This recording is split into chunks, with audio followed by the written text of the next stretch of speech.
One of the hardest things to do when it comes to TTRPGs is making combat, specifically in D&D, flow well while still having narrative tension. There are a lot of people out there that give advice for D&D, saying things like roleplay doesn't stop when combat starts, and that sounds like really good advice until you try to practically apply it. It can be so difficult, especially as a DM, to make a combat encounter feel impactful in both the narrative and the mechanics. But there are ways of doing it, and very simple ones, so long as you keep it in mind. So let's talk about it.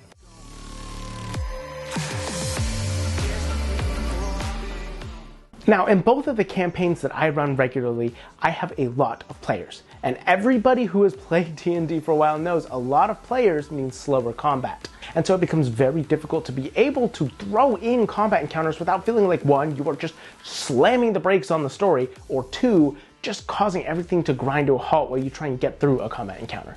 And so what ends up happening is I typically only end up running one combat encounter per session, which can feel really, well, boring if you're not careful. And so I've had a lot of learning processes to figure out how to make that feel impactful for the narrative, as well as impactful for those people who really want to engage in combat. And there's some lessons that I've learned. Number one out of all those lessons is finding a way to make sure that there is somebody on the battlefield who has a goal beyond combat.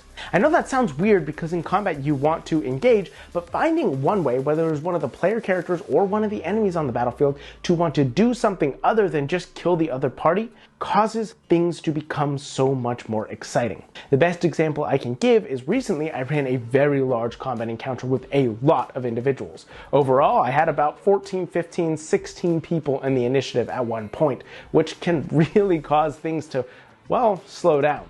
And so while that was going on, I had one individual in particular whose only goal was to get one of the player characters to answer a question honestly. And the player characters did not realize this at first. They were trying to survive, trying to fight against these massive enemies in front of them. And so while this one character just seemed to be throwing out taunts and asking questions, they assumed that he was just trying to get under their skin. Your mother was a hamster and your father smelt of elderberries. But eventually they began to realize he was trying to get this particular PC to answer questions. And that had been something that had been foreshadowed earlier as something very important.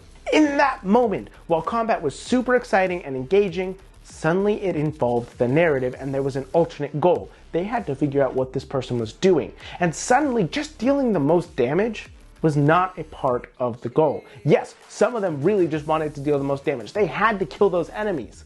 But they had to kill those enemies so that they could escape before the questions were answered. Suddenly, things were much more dynamic. And that is the number one goal I can give, is make sure one of the individuals on the field at least has a goal other than just fighting people.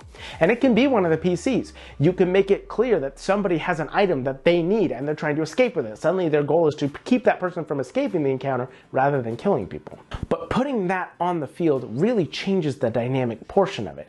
But it's not the only way that you can make a combat encounter really hit hard and have a dramatic narrative flow. Let me show you. Another, maybe slightly less traditional way of doing things is finding ways to get the players to question even themselves.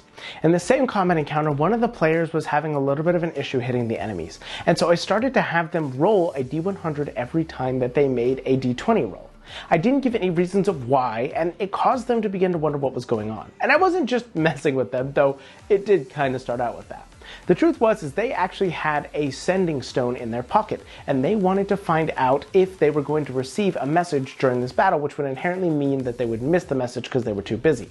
And eventually it evolved into me realizing another NPC could potentially make contact and help them, but we were rolling a D100 to see if it actually would occur. And eventually they did, and it ended up saving the PC from being possessed by another one of the enemies on the field. Adding a layer of mystery for the players to speculate on is another perfectly great way of creating a dynamic encounter, but you have to make sure that the mystery is going to have a satisfying conclusion. I had to have something satisfying happen when they rolled the correct number on the D100. It had to be something that felt impactful to them, and so I found a way to work with that.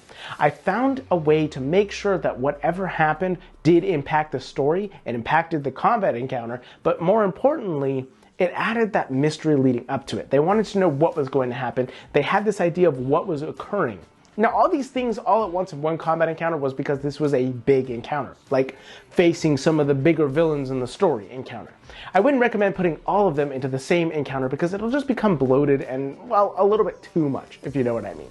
But I still think it is a fantastic way of drawing in everything and making a combat encounter feel more than just combat.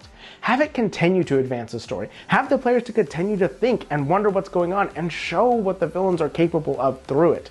Don't let it just be hitting numbers against numbers, because that's exactly when it starts to get boring and kind of exhausts the players because it's just not everything that you're hoping for.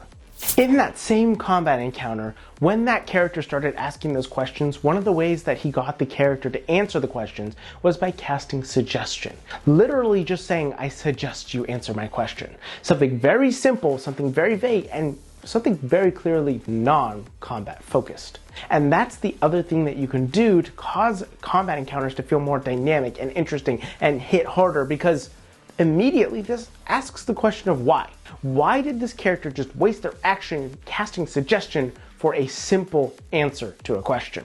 If you can throw out an action from one of the enemies that has absolutely nothing to do with the current combat encounter, it will immediately cause the players to ask why. And suddenly everything changes. Even if nothing on the actual field has changed, which we will get to in a second, but if nothing on the combat field itself has changed, suddenly even so, they are asking themselves what's going on and what just happened. Why is this so important that this character is wasting their action to try and figure this out? What is going on? And it causes the players to take a step back and reevaluate the battle. If you can cause your players to reevaluate the battle, it is a dynamic battle, because suddenly they are having to think differently. And having a simple action of a character do something that is just unexplainable without the right context will immediately cause that to happen if your players are invested in the story.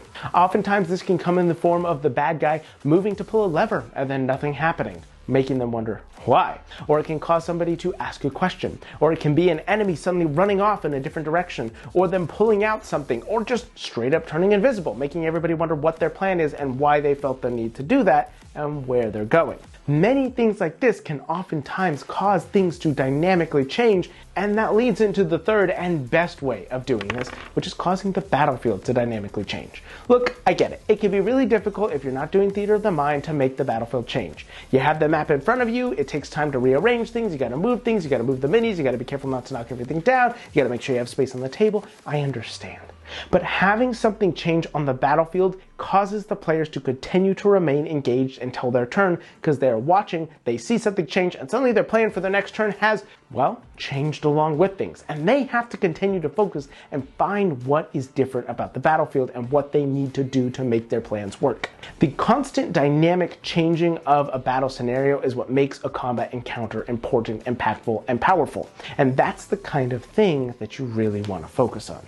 Ways that you could do this is if you have a large enemy on the battlefield, you can have them pick something up and throw it and have that giant item move across the field and deal a lot of damage. Or you can have something that would already change when that enemy pulled the lever. Later in combat at initiative 20, maybe a large gap opens up in the field, or maybe something begins falling from the sky.